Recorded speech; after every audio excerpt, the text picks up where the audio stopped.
मुफ्त में बिजली कनेक्शन दी जाए, इसके लिए केंद्र सरकार ने 100% घरों के लिए पैसे का आवंटन कर दिया है।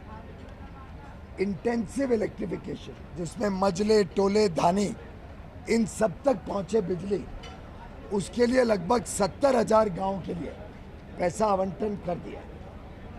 लेकिन पैसा तभी मिल सकता है, पहली किस्त तो सभी जगह पहुंच गई है, लेकिन जब जो मापदंड दिए गए हैं, और ये मापदंड की पूरी जानकारियां इस किताब में है, आपको जो जो चाहिए आप सांसद जी से ले सकते हैं।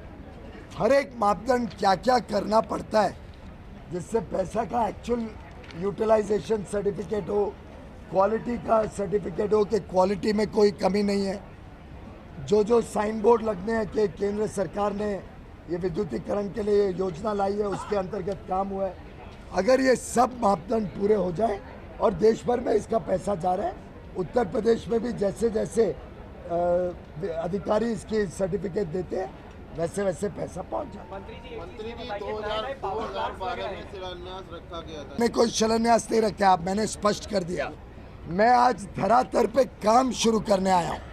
2012 में जो शिलान्यास रखा गया वो मात्र जनता को भ्रमित किया गया है। मुझे बड़े खेद के साथ कहना पड़ता है कि उस समय का कार्यक्रम, 2012 का कार्यक्रम, मात्र जनता को भ्रमित किया गया। ना कोयले का ब्लॉक का फाइनल एलोकेशन किया गया, ना कैबिनेट द्वारा यहाँ की इन्वेस्टमेंट का अप्रूवल हुआ, ना तभी जमीन इस प्रोजेक्ट के हाथ में थी। मैंने जैसा अभी बताया, तभी सिर्फ मात्र 73 करोड़ रुपए, 73.65 करोड़ रुपए सैंक्शन हुए थे इस प्रोजेक्ट के लिए। अगर आप में से किसी को लगता है कि बिना जमीन के, बिना एनवायरनमेंट क्लियरेंस के, बिना कोयले के फाइनल ब्लॉक अलॉटमेंट के, बिना कंपनियों को ऑर्डर दिए, बिना टेंडर खोले अगर यहाँ प्लांट लग सकता था तो आप शायद ज़्यादा अच्छा समझते हैं। लेकिन भारतीय जनता पार्टी की सरकार कोई भी ऐसा कार्यक्रम नहीं करती जब तक 100% काम शुरू होने की तैयारी ना हो। यहाँ पे विद्युतीकरण हो जाएगा, ये कार्यक्रम पूरा हो जाएगा। और आइए सर, यहाँ पे लोकार्पण करने के लिए दुर्भाग्यपूर्ण स्थिति है कि लोकार्पण तो नहीं हुआ। मैं यहाँ धरातल पे काम शुरू करने आया हूँ, पर अब ये काम शुरू होके इनके अनुमान के हिसाब से दिसंबर 2020 तक ये काम पूरा होगा। लेकिन मैंने अधिकारियों को निर्देश दिया है कि इस काम को 2019 तक खत्म करने के लिए 1 साल हर एक काम को और तेज गति देके पहले खत्म किया जाए। ये बताइए, नए पावर प्लांट्स लग रहे हैं, उत्तर प्रदेश में उदय उज्जवल डिस्कॉम एश्योरेंस योजना के तहत एक पावर एक्सचेंज है जिसको विद्युत प्रवाह कहते हैं। आप भी अपने मोबाइल फोन पे विद्युत प्रवाह को डाउनलोड कर लीजिए। देश में जाके विद्युत का काम करता हूँ। अगर उत्तर प्रदेश जाके विद्युत की बात नहीं करूँगा तो और क्या काम करूँगा। उत्तर प्रदेश सरकार ने 828 हेक्टेयर जमीन, बात पूरी नहीं हुई है। बड़ोदरा में मेरी आपसे बात हुई थी अभी हाल में, तब आपने ये बात स्वीकारी थी कि ये दुर्भाग्यपूर्ण स्थिति है देश में कि बिजली को एक सियासी मुद्दा बना। क्या ये अब उसका जवाब मैं कैसे दे सकता? बड़ोदरा में बैठकर यूपी पर कमेंट करना आसान है। नहीं, यूपी में भी बैठ के मैं बोलता हूँ। सियासी मुद्दा कौन बनाते हैं उसके हाथ में। भोजन किया जाए भाई। मुझे तो ऊर्जा का काम करना है। मैं तो ऊर्जा मंत्री हूँ, मैं पैसा आवंटन कर सकता हूँ। काम तो धरातल पे आपके प्रदेश में ही होना पड़ेगा। उत्तर प्रदेश में जो आपने 25,000 काम सही हो रहा है। मैंने अभी जानकारी दी। अगर आपको और भी जानकारी चाहिए तो जितनी जानकारी चाहिए यहाँ पे है, आप उसमें से आकलन खुद निकालिए। 12वीं पंचवर्षीय योजना अभी तक खत्म नहीं हुई है, 2012 से 17, उसमें लगभग 32 लाख गरीबों के घर बिजली पहुँचनी थी, मात्र 1.25 लाख घरों तक पहुँची। तो इसका मतलब प्रदेश में काम सही से नहीं हो रहा है। तो पनकी 60 मेगावाट लग रहा था उसमें, तो 828 हेक्टेयर जमीन यहाँ पे उत्तर प्रदेश सरकार ने एक्वायर किया। श्री प्रकाश जायसवाल कोयला मंत्री थे, उन्होंने कोल ब्लॉक का आवंटन किया। क्या आप उनके योगदान को इसमें नहीं मानते हैं? आप कुछ उनके दूत बन के आए हैं क्या? नहीं, मैं आपसे मुझे आप ये बताइए, जब जमीन 2014 नवंबर में मिली तो आप कैसे बोल सकते हैं उन्होंने आवंटन करी? जब कोयले का ब्लॉक मैंने साइन करके सैंक्शन किया तो 2012 तक कहाँ था कोयले का ब्लॉक? इन प्रिंसिपल अप्रूवल आपको चाहिए, मैं 500 ब्लॉक के दे सकता हूँ, उससे कोयले का ब्लॉक नहीं मिलता है। एक सवाल राजनीतिक है। उत्तर प्रदेश में उदय उज्जवल डिस्कॉम एश्योरेंस योजना के तहत लगभग 30,000 करोड़ से भी अधिक लाभ उत्तर प्रदेश की जनता को मिले, यहाँ की डिस्कॉम को मिले, जो लाभ जनता तक पहुँच पाए। और आगे हर वर्ष 10,000 करोड़ से भी अधिक लाभ डिस्कॉम को 2019 के आगे हर वर्ष उदय की योजना का पालन करने से मिलेगा। मैं राज्य सरकार को धन्यवाद करूंगा कि जैसे ही उदय योजना का स्वीकृति कैबिनेट ने दी 2015 नवंबर में, उसके चंद ही महीने बाद उत्तर प्रदेश ने उदय योजना के साथ अपने आप को जोड़ा, उसका एग्रीमेंट साइन किया और उसमें अलग अलग लक्ष्य दिए गए हैं। वो सभी लक्ष्य हमने जनता और मीडिया के समक्ष वेबसाइट पे डाल रखे हैं। अब हमने ऊर्जा का एक ऐप निकाला है। ऊर्जा के ऐप में हम उस लक्ष्य के सामने क्या क्या किया जा रहा है और क्या क्या AT&C लॉस, पावर कट, ये सब सुधार किया जा रहा है, वो हम जनता के समक्ष रखते हैं। किसी कारण से, मुझे कारण नहीं मालूम, पर 2016 अगस्त से वो जानकारियाँ आनी बंद हो गई है। तो मैं अधिकारियों से दरख्वास्त करूंगा कि वो जानकारियां ना रोके। जनता का अधिकार है कि वो जानकारी जनता तक पहुंचे।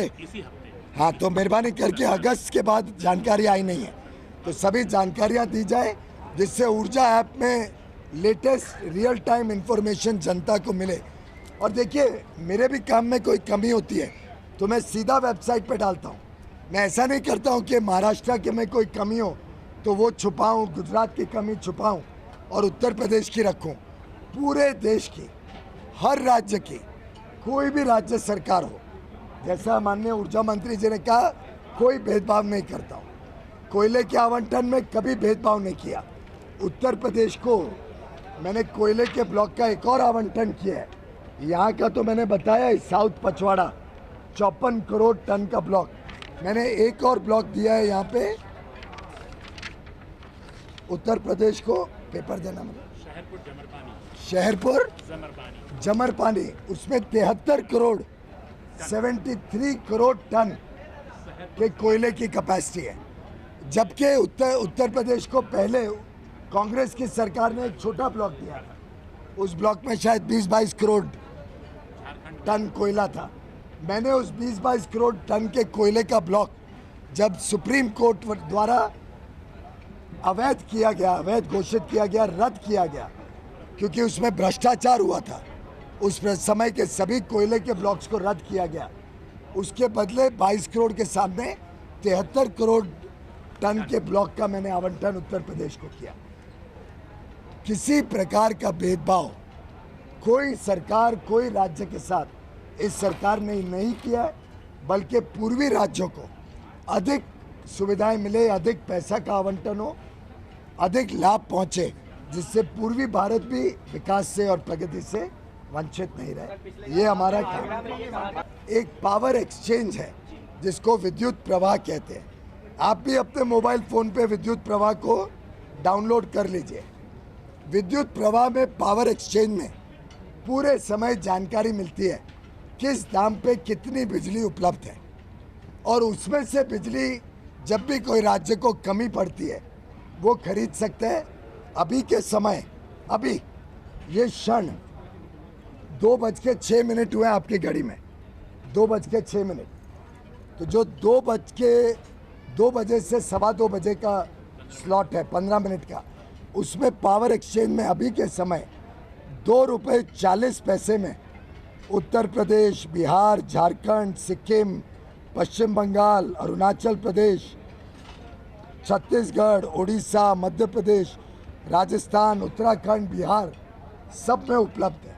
और कितनी बिजली है? 3,400 मेगावाट। सर इसी से जुड़ा सवाल ये तो है, लोग खरीद सकते हैं और जनता की सेवा कर सकते सर मंत्री जी ने अभी कहा हम दिवाली से यूपी के शहरों को ज्यादा बिजली देने जा हैं। रहे मैं हैं। स्वागत करता हूं इस माना बात। जाए कि केंद्र सरकार से लेके ही यूपी के लोगों को बिजली दी ये पावर एक्सचेंज से मिलेगी और कुछ भी कमी पड़े, मैं आज ऐलान करता हूं उत्तर प्रदेश को जितनी बिजली चाहिए केंद्र सरकार से दी जाएगी।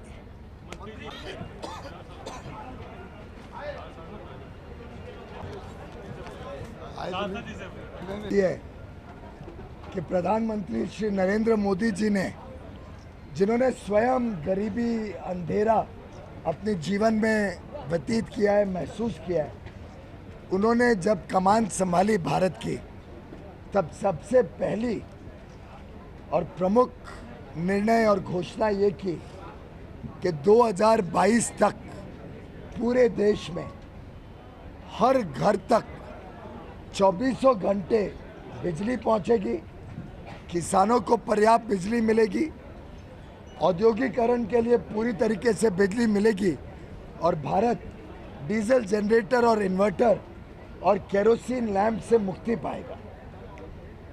2014 में की हुई ये घोषणा के ऊपर पूरी केंद्र सरकार तेज गति से लगी हुई है और मुझे आपको आज बताते हुए खुशी होती है कि लगभग पूरे देश में जहाँ जहाँ राज्य सरकारें हमें मदद कर रही हैं, ये लक्ष्य 2019 तक पूरा कर दिया जाएगा।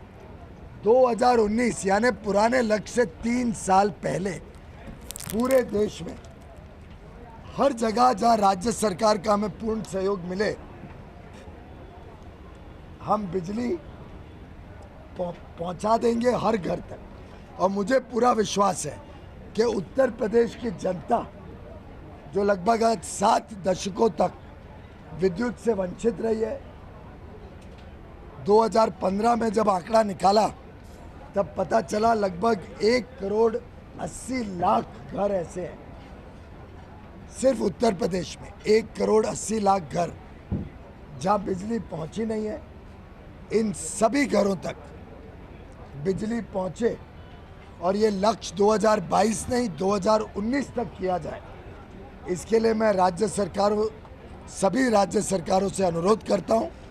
अभी अभी विद्युत मंत्रियों की बैठक हुई और मुझे आपको बताते हुए खुशी होती है कि देश के हर एक राज्य ने ये कहा है कि वो हमारा पूरा सहयोग करके इस लक्ष्य को पूरा करेंगे।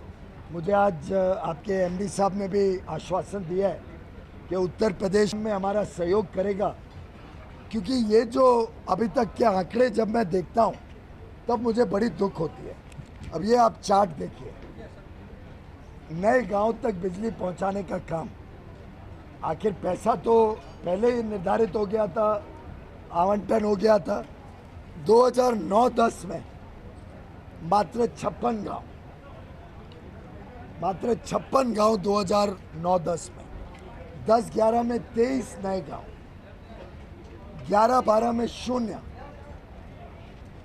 12-13 में मात्र 3, 13-14 में 0, 14-15 में मैं विद्युत मंत्री बना।